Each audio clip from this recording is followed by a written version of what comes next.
Who's ready for Dishonored 2? Woo! All right, nice. I don't actually work for him, just fucking with you. So.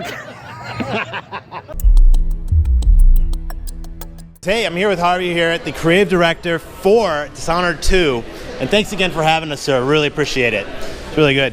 So tell me, what was the inspiration between the non-chaos chaos and kind of going into more of the elements of non-aggression in this game compared to the last? Yeah, so as we've said, we see this as the bigger, better version of Dishonored. We've added a second city. You can go to Dunwall or Karnaca, Emily or Corvo. They both have their own powers. There's a lot of stuff that we can talk about. But on top of all of that, there were about 4 or 5 things that players from the first game wanted to see us address.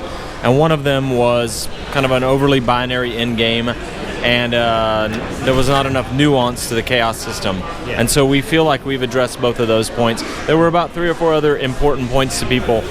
One of them was, hey, we want more non-lethal combat options, and now for almost everything you can do in combat, there's a non-lethal way to do it as well. Yeah, because a lot of this reminded me of like Tenchu, like Stealth Assassin from back in the days. Because I think we're old enough to know that one, because I'm just like, shit, I'm old, all right? So you guys know.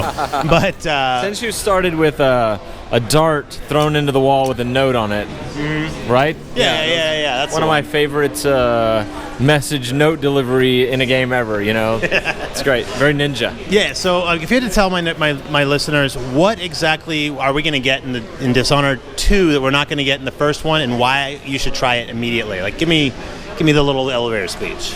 Yeah, so it's this, you're a supernatural assassin in a steampunk empire. There's a lot of stealth. You can take the stealth approach or the combat approach. We've talked about Corvo and Emily having different powers. I could talk about Emily as a character with all of her new powers, but I think the thing I'm probably proudest of the team about, there's the new renderer of the Void engine. It's pretty amazing support of our art style. But one of the things I'm most proud about is that every mission this time, it both works as a classic Dishonored mission, stealth or combat, many different pathways, vertical space and all that, but also it's themed either fictionally or game mechanically in some major way. So what you played today, earlier than most people will ever get to look at the game, is a place called the Clockwork Mansion, where the floors, walls, ceiling literally can be reconfigured by the player. The house itself is kind of a Rubik's Cube, and you can exploit that in many different ways, as you saw. There's another mission where you manipulate time and you move back and forth between the present and the past. Yeah. In that mission, you don't have your supernatural powers, so you have to solve puzzles and systemically move around behind guards, looking through time to manipulate or to assassinate or choke them out with time travel. Yeah. There's another mission called the Dust District with these randomized dust storms that affect the stealth and visibility. And other missions are less themed game mechanically, but more fictionally, or their character is very different. But that was one of our big approaches, is like larger levels without so many level loads, and all themed either game mechanically or fictionally in some major way. Yeah, and when I played it, you'll see as we're doing the gameplay that it is ridiculous. Just the level of detail you guys go into, just how things are. If you really want to spend time, you can read notes and get an idea of the story. Yeah. Like, it was really good, and I really appreciate having you let me come out and check it out. So again, thanks again, Harvey. Appreciate it.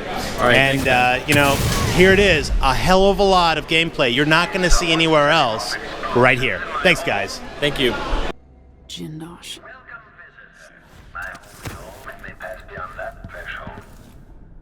I invite you to continue, stranger. Just come up the stairs. Meet with me face to face in the gallery.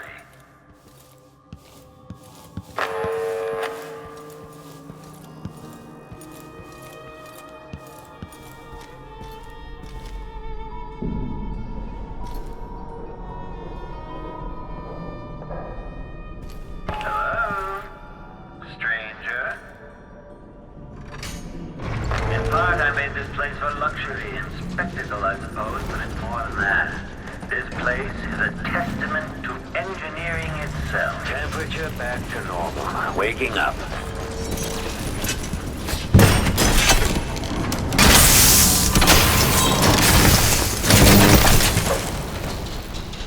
Most unexpected and truly impressive.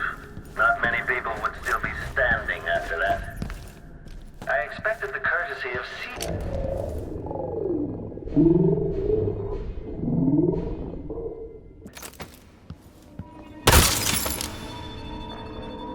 you are. Magnificent.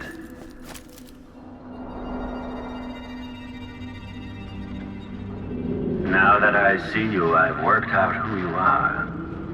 Not a hired cutthroat. Your clothes are too fine. An aristocratic thrill seeker? That's closer. You've trained with weapons for... until then.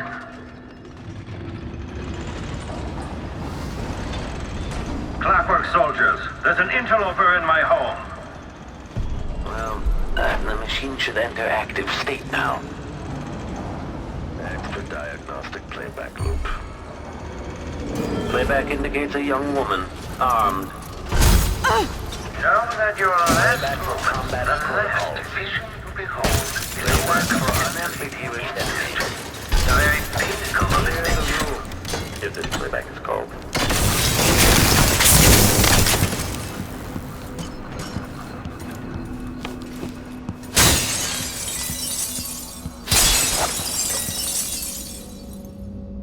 An oversimplification, I assure you.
Combat protocol.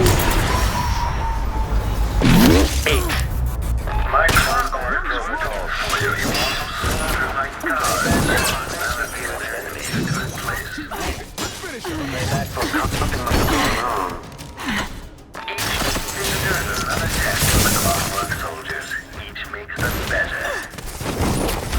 You speak to one of my clockwork soldiers. I'll have questions about them.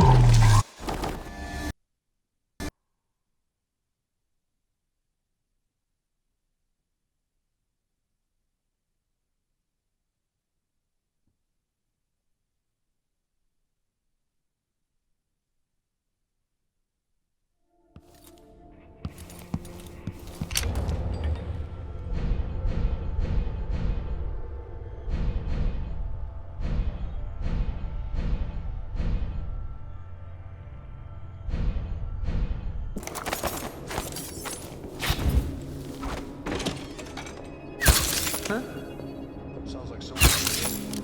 Should we wait for clockwork?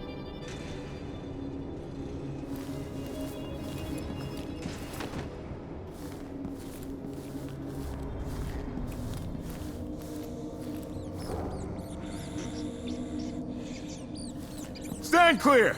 I'm bringing up the arc pylon!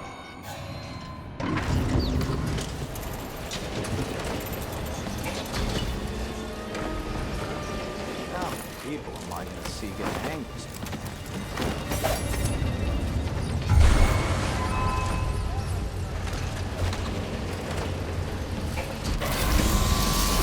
Mark, and so ends the life